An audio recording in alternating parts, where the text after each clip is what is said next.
Topic के बारे में बात करने जा रहे हैं जो जैन धर्म का एक इम्पॉर्टेंट पिलर है। वैसे जैन धर्म के 4 पिलर्स हैं, दान, शिव, तप और भाव। उसमें से हमने प्रीवियसली चैरिटी को समझा है, दान को समझा है कि दान का मीनिंग क्या है और दान का जैन धर्म के अंदर रोल क्या है।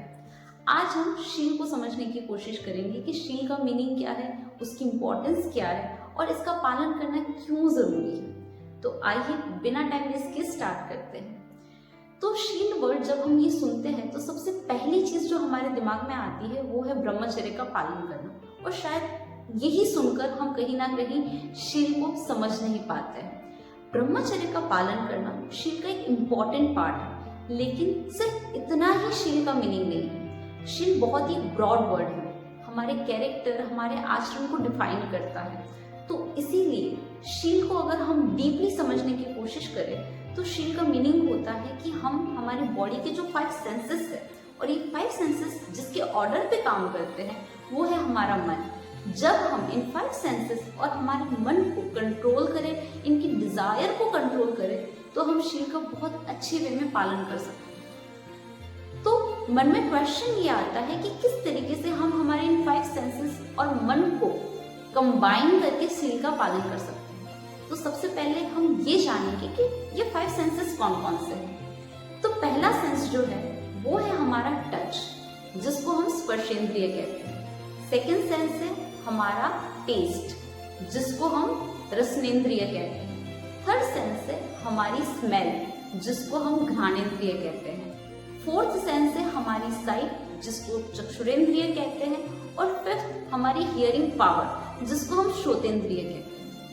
तो किस तरीके से हम हमारे मन के द्वारा इन 5 सेंसेस का वाइजली यूज करें ताकि हम शील के आचरण की ओर बढ़ सके। तो आइए इसको समझने की कोशिश करते हैं। पहला जो सेंस है वो है हमारा टच, हमारी बॉडी, हमारी स्किन। और इसमें अगर हम बात करें तो इस टच में सबसे पहली चीज आती है ब्रह्मचर्य। लेकिन कहीं ना कहीं ब्रह्मचर्य तक के लेवल तक पहुंचना हमारे लिए हो सकता है पॉसिबल ना हो।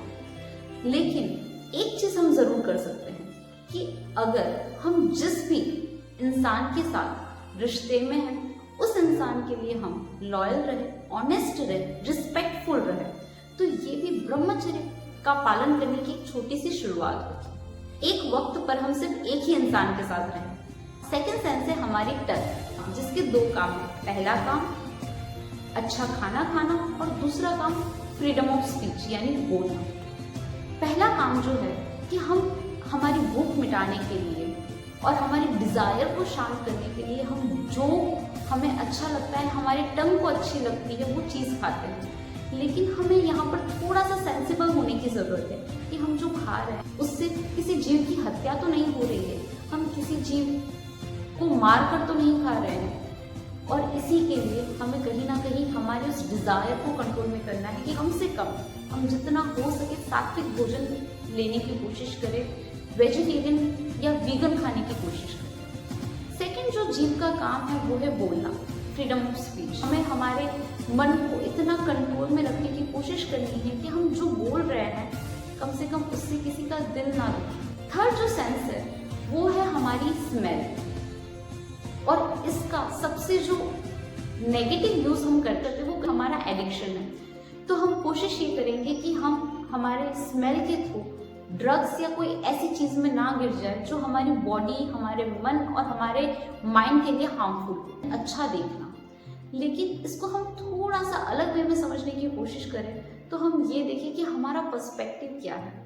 जितने भी लोग हमारे आसपास है, जिनके साथ हम काम करते हैं, क्या उनके अंदर हम अच्छाइयों को देख सकते हैं और बुराइयों को नेग्लेक्ट कर सकते हैं। अगर ये चीज हमारे अंदर आ जाती है कि हम हमारी साइड से, हम हमारे विजन से हमारा पर्सपेक्टिव चेंज करें, क्वालिटीज देखें, एडमायर करें और उसे अपने अंदर भी लाने की कोशिश करें, तो शायद हम हमारे मन को और हमारे 5 सेंसेस को सही डायरेक्शन में यूज कर रहे हैं। फिफ्थ और लास्ट है हमारी हियरिंग पावर, सुनने की कैपेसिटी। तो कम से कम हम ये ट्राई करें कि हम जितना हो सके उतना अच्छी चीजें सुने, गॉसिप ना करें, नेगेटिविटी ना फैलाए, हो सके हम पॉजिटिविटी स्प्रेड करें। तो इस तरीके से हम 5 सेंसेस को वाइजली यूज कर सकते हैं। लेकिन सबसे इंपॉर्टेंट है कि इन 5 सेंसेस को जो कंट्रोल करता है वो है हमारा मन। उसको किस तरीके से बैलेंस करेंगे? तो हमारे कल्चर में, हमारे धर्म के अंदर बहुत सारी ऐसी टेक्निक्स बताई गई है जो हमारे मन को कंट्रोल कर सके। उसमें से एक पावरफुल टेक्निक है मेडिटेशन। मेडिटेशन करने के बाद हम हमारे मन की डिजायर को कंट्रोल कर सकते हैं और उसको कंट्रोल करते ही हम हमारे 5 सेंसेस को कंट्रोल करेंगे। तो इस तरीके से हम शील का अच्छे वे में पालन कर सकते हैं। अब सबसे इंपॉर्टेंट क्वेश्चन यहाँ पर ये आता है कि शील का पालन करना जरूरी क्यों है, उससे हमें फायदा क्या होगा, और यहाँ पर शील के आचरण से 3 सबसे इंपॉर्टेंट बेनिफिट्स होते हैं। हम फिजिकल, शील का पालन करते ही हमारी बॉडी में एक प्योरिटी आती है और इसी प्योरिटी से हम कहीं ना कहीं स्ट्रॉन्ग फील करते हैं, कॉन्फिडेंट फील करते हैं, अच्छा फील करते हैं, अच्छा खाएंगे, ऑनेस्ट रहेंगे, किसी भी बुरे एडिक्शन में नहीं फंसेंगे, कहीं ना कहीं लोगों में क्वालिटीज देखेंगे और अच्छा सुनेंगे। तो सीधी सी बात है कि हमारी बॉडी प्योरिटी की ओर बढ़ेगी। सेकंड, हमारा मेंटल स्टेट, जिस तरीके से हम शील का पालन करके हम हमारे मन को कंट्रोल करेंगे तो हमारी डिजायर भी कम होगी। डिजायर कम होगी तो हमारे अंदर सेटिस्फेक्शन आएगा और सेटिस्फेक्शन आते ही हम पीस और कामनेस की ओर आगे बढ़ेंगे। और थर्ड, सबसे इंपॉर्टेंट, हम कहीं ना कहीं स्पिरिचुअली ग्रोथ करेंगे। स्पिरिचुअली ग्रोथ होते ही हमारे अंदर आत्मा की रियल नेचर को, आत्मा के आनंद को महसूस करने की शक्ति हमारे अंदर आएगी। तो इस तरीके से शील का पालन करके हम फिजिकली, मेंटली और स्पिरिचुअली बेनिफिट प्राप्त कर सकते हैं। शील से रिलेटेड या शील के टॉपिक से रिलेटेड अगर आपके मन में कोई भी क्वेश्चन, कोई भी क्वेरी हो तो आप हमें कमेंट सेक्शन में जरूर पूछ सकते हो। इसके अलावा भी आपको किसी भी टॉपिक के बारे में जानना हो तो आप प्लीज हमें कमेंट सेक्शन में सजेस्ट करें। हम जरूर कोशिश करेंगे कि वो टॉपिक आपके सामने लेकर आए। हमारी ये कोशिश, मेहनत अगर आप तक पहुंच रही है तो प्लीज लाइक कीजिए, शेयर कीजिए, सब्सक्राइब कीजिए हमारा चैनल पीस बाय पॉजिटिविटी। और तब तक के लिए खुश रहिए, खुशियां बांटिए।